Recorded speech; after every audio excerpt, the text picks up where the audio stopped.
Hi all, welcome back to my channel. ಯಾರೆಲ್ಲ ನನ್ನ video ನೋಡ್ತಾ ಇದ್ದೀರಾ ಪ್ಲೀಸ್ ನನ್ನ ಚಾನಲ್ನ ಸಬ್ಸ್ಕ್ರೈಬ್ ಮಾಡಿ ಹಾಗೆ ವಿಡಿಯೋ ನೋಡಿ.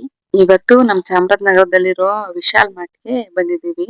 ನಮ್ಮ ಮನೆಯವರು ತುಂಬಾ ದಿನದಿಂದ ಸತಾಯಿಸ್ತಿದ್ರು, ಕರ್ಕೊಂಡು ಹೋಗ್ತೀನಿ ಹೋಗೋಣ ಅಂತ. ಆ ಇನ್ನೇನು ಸುಮಾರು ಒಂದು ವಾರದಿಂದನೂ ಅವರು ಹೋಗೋಣ ಅಂತ ಹೇಳಿ ಕರ್ಕೊಂಡೇ ಬರ್ತಿರ್ಲಿಲ್ಲ. ಫೈನಲಿ ಇವತ್ತು ಕರ್ಕೊಂಡ್ ಬಂದ್ರು. ಇನ್ನ ಅವರು ಸ್ವಲ್ಪ ನಂಗೆ ಕೆಲಸ ಇದೆ, ನೀನು ಒಳಗಡೆ ಹೋಗಿರು ಅಂತ ಹೇಳಿ ನನ್ನ ಬಿಟ್ಟು ಹೋದ್ರು. ಇಂಟ್ರೆಸ್ಟ್ ಬಂದ ತಕ್ಷಣ ನನ್ಗೆ ಫಸ್ಟ್ ಬಟ್ಟೆ ಕಾಣಿಸ್ತು ಆಯ್ತಾ. ಬಟ್ಟೆ ಆದ್ಮೇಲೆ ನನ್ ಕಣ್ಣಿಗೆ ಬಿದ್ದಿದ್ದೆ ಸೈಡ್ ಬ್ಯಾಗು. ನನ್ಗೆ ತುಂಬಾ ಇಷ್ಟ ಆಯ್ತು. ಆನ್ಲೈನ್ ಅಲ್ಲಿ ತುಂಬಾ ಹುಡುಕ್ತಾ ಇದ್ನ ಸೈಡ್ ಬ್ಯಾಗ್ ತಗೋಬೇಕು ಅಂತ ಹೇಳಿ. ಅಲ್ಲಿ 250 ಎಲ್ಲ ತೋರಿಸ್ತಿತ್ತು, ಇಲ್ಲಿ 200 ಇತ್ತು, 199 ಅಂತಿತ್ತು. ಸೊ ಫಸ್ಟ್ ನಾನು ಸೈಡ್ ಬ್ಯಾಗ್ ತಗೋಬಿಟ್ಟೆ. ಅಷ್ಟರಲ್ಲಿ ನಮ್ಮ ಮನೆಯವರು ಅವ್ರ ಕೆಲಸ ಮುಗಿಸ್ಕೊಂಡ್ ಬಂದ್ರು. ಅವರು ಬಂದ ತಕ್ಷಣ ನೋಡಿದ್ದೆ ಅವ್ರ ಮಗನ್ಗೆ. ನನ್ ಮಗನ್ಗೆ ಯಾವ್ದು ಆಟ ಸಾಮಾನ್ ಇದೆ, ಏನ್ ತಗೊಳ್ಳೋಣ, ಫಸ್ಟ್ ಅವ್ರ ಮಗನ್ಗೆ ಹುಡುಕ್ತಾ ಇದ್ರು. ಅವ್ರಿಗೆ ರಿಮೋಟ್ ಕಾರ್ ತಕೊಡ್ಬೇಕು ಅಂತ ತುಂಬಾನೇ ಇಷ್ಟ. ಬಟ್ ನಾನು ಅವ್ನ್ಗೆ ಇವಾಗ್ಲೇ ಗೊತ್ತಾಗಲ್ಲ, ಇನ್ನು ಸ್ವಲ್ಪ ದಿನ ಆಗ್ಲಿ ಆಮೇಲೆ ತಕೊಳ್ಳೋಣ ಅಂತ ಹೇಳಿ ನಾನು ತಗಕ್ ಬಿಡ್ಲಿಲ್ಲ. ಆಮೇಲೆ ಕೆಳಗಡೆ ಏನಂತ ಅಷ್ಟೇನ್ ತಕೊಳ್ಳಿಲ್ಲ ನಾವು, ಸೈಡ್ ಬ್ಯಾಗ್ ಒಂದ್ ತಕೊಂಡ್ವಿ ಅಷ್ಟೇ. ಆಮೇಲೆ ಮೇಲ್ಗಡೆ ಹೋಗೋಣ ಅಂತ ಲಿಫ್ಟ್ ಅಲ್ಲಿ ಹೋದ್ವಿ. ನಾವು ಲಿಫ್ಟ್ ಅಲ್ಲಿ ಹೋದ ತಕ್ಷಣ ಕರೆಂಟೇ ಹೊರ್ಟೋಯ್ತು. ಸರಿ ಅಂತ ಹೇಳಿ ನಾವು ಮೆಟ್ಲು ಹತ್ಕೊಂಡು ಮೇಲ್ಗಡೆನೆ ಹೋದ್ವಿ. ಮೇಲ್ಗಡೆ ಹೋದ್ಮೇಲೆ ಫಸ್ಟ್ ಜೆಂಟ್ಸ್ದು ಬಟ್ಟೆಗಳಿರುತ್ತೆ. ಬಟ್ ನನ್ಗೆ ಕಿಚನ್ ಐಟಮ್ಸ್ ಗಳು ನೋಡ್ಬೇಕು ಅಂತ ತುಂಬಾ ಕ್ಯೂರಿಯಾಸಿಟಿ ಇತ್ತು. ಯಾಕಂದ್ರೆ ನಾನು ಒಂದ್ ವರ್ಷದ ಹೋಗಿದ್ದೆ, ಅವಾಗ ಐಟಮ್ ಗಳೆಲ್ಲ ನನಗೆ ತುಂಬಾ ಇಷ್ಟ ಆಗಿತ್ತು. ನಮ್ಮನೆಯವರು ನೆಕ್ಸ್ಟ್ ಯಾವಾಗಾದ್ರೂ ಕರ್ಕೊಂಡ್ ಬರ್ತೀನಿ, ಅವಾಗ ನಿಂಗೆ ಏನ್ ಬೇಕೋ ತಕೊಳ್ಬೆ ಬಾ ಅಂತ ಹೇಳಿದ್ರು. ಅದು ಸುಮಾರು ಒಂದ್ ವರ್ಷನೇ ಆಗಿತ್ತು. ಒಂದ್ ವರ್ಷ ಆದ್ಮೇಲೆ ನೋಡಿ ನನ್ ಮಗ ಹುಟ್ಟಿದ್ಮೇಲೆ ಇವಾಗ ಕರ್ಕೊಂಡ್ ಹೋಗಿದ್ದಾರೆ. ಸರಿ ಅಂತ ಹೇಳಿ ನಾನು ಫಸ್ಟ್ ಕಿಚನ್ ಐಟಮ್ಸ್ ಇರೋ ಕಡೆನೆ ಕರ್ಕೊಂಡ್ ಹೋದೆ.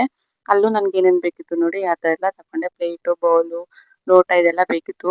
ಹಾಗಾಗಿ ಅದನ್ನೆಲ್ಲ ಸ್ವಲ್ಪ ತಕೊಂಡೆ. ನಾನು ಆನ್ಲೈನ್ ಅಲ್ಲಿ 250 ಕೊಟ್ಟು 2 ಗ್ಲಾಸ್ ತಕೊಂಡಿದ್ದೆ ಜ್ಯೂಸ್ ಕುಡಿಯೋದು. ನಮ್ಮ ಮನೆಯವರು ಇಲ್ಲಿ ತೋರಿಸ್ತಿದ್ದಾರೆ, ನೋಡು ನಿನ್ನ ತಕೊಂಡಿದ್ದು ಮೋಸ, ಇಲ್ಲಿ 200ಗೆನೆ 6 ಗ್ಲಾಸ್ ಬರುತ್ತೆ, ಎಷ್ಟ್ ಚೆನ್ನಾಗಿದೆ ನೋಡು ಅಂತ ಹೇಳಿ ತೋರಿಸ್ತಾ ಇದ್ರು. ಇನ್ನೇನ್ ಮಾಡೋದು, ತಗೋಬಿಟ್ಟಿದ್ನಲ್ಲ, ಸರಿ ಅಂತ ಹೇಳಿ ಬೇಡ ಅಂತ ಹೇಳ್ಬಿಟ್ಟು ಅದನ್ನ ಇಟ್ವಿ. ಆಮೇಲೆ ನಾನು ಸ್ವಲ್ಪ ಸಿರ್ಲಾಕು ಮತ್ತೆ ಪಾಪದು ರಾಗಿ ಸೇರಿ ಹಾಕಕ್ಕೆಲ್ಲ ಸ್ವಲ್ಪ ಕಂಟೈನರ್ ಬೇಕಿತ್ತು, ಅದನ್ನು ಕೂಡ ನೋಡಿ ತಕೊಂಡ್ವಿ. ಆಮೇಲೆ ಮನೆಗೆ ಏನೇನೆಲ್ಲ ಬೇಕು ನೋಡಿ ಕಿಚನ್ ಐಟಮ್ಗಳು, ಅದನ್ನು ನೋಡಿ ತಕೊತಿದೀವಿ. ಅಲ್ಲಿ ನೋಡಕ್ಕೆಲ್ಲ ಎಷ್ಟು ಚೆನ್ನಾಗಿದೆ ಗೊತ್ತಾ ಕಲೆಕ್ಷನ್. ನನಗ್ ಮಾತ್ರ ತುಂಬಾನೇ ಇಷ್ಟ ಆಯ್ತು. ನಾನು ಹೋದ್ಸತಿ ಹೋಗೋದ್ಕಿಂತ ಇವಾಗ ಇನ್ನೂ ಚೆನ್ನಾಗಿರೋದೆಲ್ಲ ಇಟ್ಟಿದ್ರು. ಆದ್ರೆ ನನ್ ಮಗನ್ನ ನಮ್ಮ ಅತ್ತೆ ಹತ್ರ ಬಿಟ್ಬಿಟ್ಟು ಹೋಗಿರೋದ್ರಿಂದ ಎಲ್ಲಾನು ಕೂಡ ಬೇಗ ಬೇಗ ನೋಡ್ಬೇಕು, ಬೇಗ ಬೇಗ ತಕೊ ಬರ್ಬೇಕು, ಆತರ ಆಗ್ಬಿಟ್ಟಿತ್ತು. ಹೇಳ್ಬೇಕು ಅಂದ್ರೆ ನಮ್ಮ ಮನೆಯವ್ರಿಗೆ ತುಂಬಾ ಇಂಟ್ರೆಸ್ಟ್ ಇತ್ತು. ನೋಡು ಶ್ವೇತಾ ಅದ್ ತಕೋ, ಇದ್ ತಕೋ, ಅದ್ ಚೆನ್ನಾಗಿದೆ, ಇದ್ ಚೆನ್ನಾಗಿದೆ ಅಂತ ಅವರೇ ಹೇಳ್ತಿದ್ರು. ಆದ್ರೆ ನನ್ಗೆ ಬರೀ ನನ್ ಮಗನ್ ಮೇಲೆ ಜ್ಞಾನ ಇರೋದು. ಏನ್ ಮಾಡ್ತಿದ್ದಾನೋ, ಅಳ್ತಿದ್ದಾನೋ ಇಲ್ಲೋ, ಆತರ ಬರೀ ಅವನ್ ನೆನಪೇ ಆಗ್ತಾ ಇತ್ತು. ಆಮೇಲೆ ಸರಿ ಅಂತ ಹೇಳಿ ಜೆಂಟ್ಸ್ ಕಲೆಕ್ಷನ್ ಬಂದ್ವಿ. ಅಲ್ಲಿ ನಮ್ಮ ಮನೆಯವ್ರು ಏನು ತಕೊಳಕ್ ಹೋಗ್ಲಿಲ್ಲ. ನನ್ಗೇನ್ ಬೇಡ ನೀವೇ ತಕೊಳ್ಳಿ ಅಂತ ಹೇಳಿ ಅವರು ತಕೊಡ್ಲಿಲ್ಲ.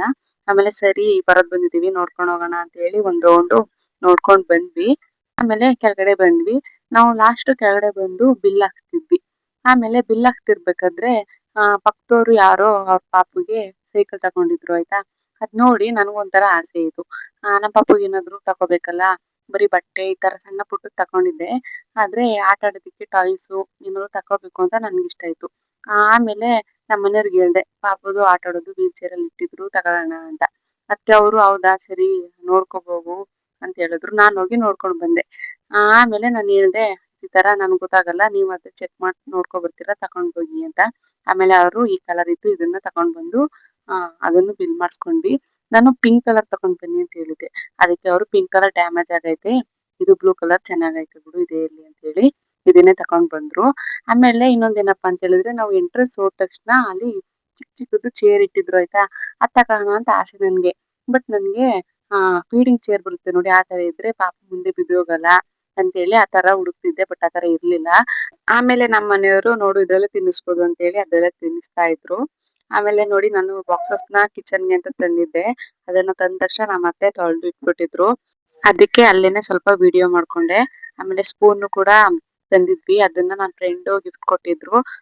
ಲೋಟ ಒಳಗಡೆ ಇಟ್ಟಿದ್ರೆ ಈಸಿಯಾಗಿ ಸಿಗುತ್ತೆ ಅಂತ ಹೇಳಿ ಆತರ ಪ್ಲಾನ್ ಮಾಡಿ ಅಲ್ಗೆ ಹಾಕಿದ್ರು. ಅದನ್ನ ಹಂಗೆ ಸ್ವಲ್ಪ ಕ್ಯಾಪ್ಚರ್ ಮಾಡ್ಕೊಂಡೆ ಅಷ್ಟೇ. ಆಮೇಲೆ ಸರಿ ಅಂತ ಹೇಳಿ ನನ್ ಮಗನ್ ಕರ್ಕೊಂಡು ನಾವ್ ಬರೋ ಅಷ್ಟ್ರಲ್ಲೇ ಒಂದು 7-7:30 ಆಗಿತ್ತು. ಪಾಪ ಅವ್ನಿಗೆ ತುಂಬಾ ನಿದ್ದೆ ಬಂದ್ಬಿಟ್ಟಿತ್ತು ಆಯ್ತಾ. ಬಂದು ಅವನನ್ನು ಮಲಗಿಸ್ಬಿಟ್ಟು ರಾತ್ರಿ ಊಟಕ್ಕೂ ರೆಡಿ ಆಗಿತ್ತು, ಊಟ ಮಾಡ್ಕೊಂಡು ಮಲ್ಕೊಂಡ್ವಿ. ಆಮೇಲೆ ನೆಕ್ಸ್ಟ್ ಡೇ ನಾನು ವ್ಲಾಗ್ ನ ಕಂಟಿನ್ಯೂ ಮಾಡ್ತಾ ಇದ್ದೀನಿ ನೋಡಿ. ಏನೇನ್ ತಂದಿದ್ದೀವಿ ಅಂತ ಹೇಳಿದ್ರೆ, ನಮ್ಮ ಪಾಪುಗೆ ಒಂದ್ ಬಟ್ಟೆ ತಕೊಂಡಿದ್ವಿ. ಆಕ್ಚುಲಿ ಏನ್ ಗೊತ್ತಾ, ನಾವು ಹೋಗಿದ್ದು ಉದ್ದೇಶನೇ ಬೇರೆ. ಇವಾಗ ಬೇಸಿಗೆಗೆ ನಮ್ಮ ಪಾಪುಗೆ ಬನಿಯನ್ ಟೈಪ್ಸ್ ಗಳು ಬಟ್ಟೆ ಇರುತ್ತೆ ಗೊತ್ತಾ, ಆತರ ತಕೊಂಡ್ಬೇಕು ಅಂತ ನಾನು ಪ್ಲಾನ್ ಮಾಡ್ಕೊಂಡು ಹೋಗಿದ್ದು ಅಲ್ಲಿಗೆ. ಬಟ್ ಅದೇ ಸಿಗ್ಲಿಲ್ಲ. ಅದ್ಬಿಟ್ಟು ಮಿಕ್ಕದ್ನೆಲ್ಲ ತಕೊಂಡ್ ಬಂದಿದೀವಿ. ಈ ಬಟ್ಟೆ ನೋಡ್ದೆ, ನಂಗೆ ತುಂಬಾ ಇಷ್ಟ ಆಗೋಯ್ತು ಆಯ್ತಾ. ಮೇಲೆ ಬಟನ್ ಎಲ್ಲ ಕೊಟ್ಟಿದ್ರಲ್ಲ, ಹಾಗಾಗಿ ನನ್ಗೆ ತುಂಬಾ ಇಷ್ಟ ಆಯ್ತು. ಹಾಗಾಗಿ ಅದೊಂದ್ ಬಟ್ಟೆ ತಕೊಂಡೆ. ಜಸ್ಟ್ 150 ರೂಪಿ ಇತ್ತು ಅಷ್ಟೇ, ಅದಕ್ಕೆ ತಗೊಂಡೆ.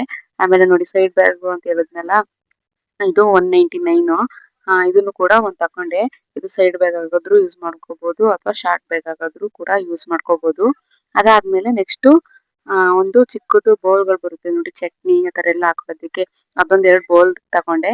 ಮತ್ತೆ ಕಿಚನ್ ಐಟಮ್ಸ್ ಗಳು, ಪ್ಲೇಟು, ಮತ್ತೆ ಸ್ಪೂನು, ಮತ್ತೆ ಬಾಕ್ಸಸ್, ಇವುಗಳನ್ನೆಲ್ಲ ತಕೊಂಡ್ ಬಂದ್ವಿ. ನನ್ಗೇನೋ ಅಲ್ಲಿ ರೇಟ್ ಗಳು ತುಂಬಾ ಜಾಸ್ತಿ ಅಂತ ಏನು ಅನಿಸ್ಲಿಲ್ಲ. ತಕ್ಕ ಮಟ್ಟಿಗೆ ಇಟ್ಟಿದ್ದಾರೆ ಅಂತ ಅನ್ನಿಸ್ತು. ಹಾಗಾಗಿ ಏನೇನ್ ಬೇಕೋ ಅದನ್ನ ತಗೊಂಡ್ ಬಂದ್ವಿ. ಆಮೇಲೆ ಇನ್ನೊಂದೇನಪ್ಪಾ ಅಂತ ಹೇಳಿದ್ರೆ, ಯಾಕೋ ಗೊತ್ತಿಲ್ಲ, ಇವಾಗ ಸಮ್ಮರ್ ಅಲ್ವಾ, ಅದಕ್ಕೇನೋ ನನ್ ಮಗನ್ಗೆ ಕಣ್ಣಲ್ಲಿ ನೀರು ಸುಮ್ನೆ ಸುರಿತಿತ್ತು. ಅದಕ್ಕೆ ನಾನು ಹರಳೆಣ್ಣೆನ ಕಾಯಿಸ್ಬಿಟ್ಟು ತಲೆಗೆ ಹಚ್ತಾ ಇದ್ದೆ. ಯಾಕೆ ಈ ತರ ಸುರಿತಿದೆ ಅಂತ ನನ್ಗೆ ಗೊತ್ತಿಲ್ಲ. ಯಾರಿಗಾದ್ರೂ ಗೊತ್ತಿದ್ರೆ ಮತ್ತೆ ಅದಕ್ಕೇನಾದ್ರು ಸೊಲ್ಯೂಷನ್ ಇದ್ರೆ ಕಮೆಂಟ್ ಅಲ್ಲಿ ತಿಳಿಸಿ ಆಯ್ತಾ. ಹಾಗೆ ಅವ್ನ್ ಸ್ವಲ್ಪ ರೆಡಿ ಮಾಡ್ತಾ ಇದ್ದೆ ಕೂರಿಸ್ಕೊಂಡು. ಅವನು ರೆಡಿನೇ ಇಲ್ಲ ಕೂತ್ಕೊಳ್ಳೋದಿಕ್ಕೆ, ಪದೇ ಪದೇ ಎದ್ದೇಳೋನು ಹಂಗ್ ಮಾಡ್ತಾ ಇದ್ದ. ಇನ್ನೇನ್ ಮಾಡೋದು ಅಂತ ಹೇಳಿ ಸುಮಾರು ಹಂಗೆ ರೆಡಿ ಮಾಡ್ದೆ. ಹಂಗೆ ಸ್ವಲ್ಪ ಹನಿ ಬೀಳ್ತಿತ್ತು ನಮ್ಮೂರಲ್ಲಿ ಆಯ್ತಾ, ಅದ್ನ ಹಂಗೆ ಸ್ವಲ್ಪ ಕ್ಯಾಪ್ಚರ್ ಮಾಡ್ಕೊಂಡೆ. ನನ್ಗೆ ಈ ಸಮ್ಮರ್ಗೆ ಏನಾದ್ರು ಈ ತರ ಮಳೆ ಬರುತ್ತೆ ಗೊತ್ತಾ, ಅವಾಗ ಜಾಸ್ತಿ ನಮ್ಮ ಅಜ್ಜಿನೇ ನೆನ್ಪು ಬರುತ್ತೆ. ನೋಡಿ ಅಲ್ಲಿ ಜಾಗ ಅಲ್ಲಿ ತೋರಿಸ್ತಿದ್ದಾನಲ್ಲ, ಅದು ನಮ್ಮ ಅಜ್ಜಿ ಮನೆ. ನಮ್ಮ ಅಜ್ಜಿ ಯಾವಾಗ್ಲೂ ಅಲ್ಲಿ ಕೂತ್ಕೊತಾನೆ ಇರ್ತಿತ್ತು. ಅಲ್ಲಿ ಕೂತ್ಕೊಂಡು ನನ್ನ ಮಾತಾಡ್ತಾ ಇತ್ತು. ಯಾವಾಗ್ಲೂ ಅದನ್ನ ತುಂಬಾ ನೆನೆಸ್ಕೊತಿರ್ತೀನಿ. ಹಾಗೆ ನನ್ಗಂತೂ ಫುಲ್ಲು ಬೇಜಾರೇ ಆಗೋಯ್ತು. ಅದ್ರಿಂದಾನೇ ಒಂದೊಂದ್ಸಲ ನಾನು ವಿಂಡೋಸೇ ಓಪನ್ ಮಾಡಲ್ಲ, ಸುಮ್ನೆ ಮುಚ್ಬಿಟ್ಟು ಹಂಗೆ ಇದ್ಬಿಡ್ತೀನಿ. ಅವರು ಯಾವಾಗ್ಲೂ ಅಷ್ಟೇ, ನಾನು ಕಿಟಕಿ ಓಪನ್ ಮಾಡಿದ್ರೆ ಸಾಕು, ನನ್ ಬಂದೆ ಅಂತ ಗೊತ್ತಾಗ್ಬಿಡೋದು. ಬಗ್ಗಿ ಬಗ್ಗಿ ನೋಡೋರು, ಮತ್ತೆ ಅಲ್ಲಿ ಯಾವಾಗ್ಲೂ ಅಲ್ಲಿ ಕೂತಿರೋರು, ಅದೇ ನೆನಪಾಗುತ್ತೆ. ಅದಕ್ಕೋಸ್ಕರ ನಾನು ಆತರ ಮಳೆ ಎಲ್ಲ ಬಿದ್ದಾಗ ಕಿಟಕಿನೇ ಓಪನ್ ಮಾಡಕ್ ಹೋಗಲ್ಲ.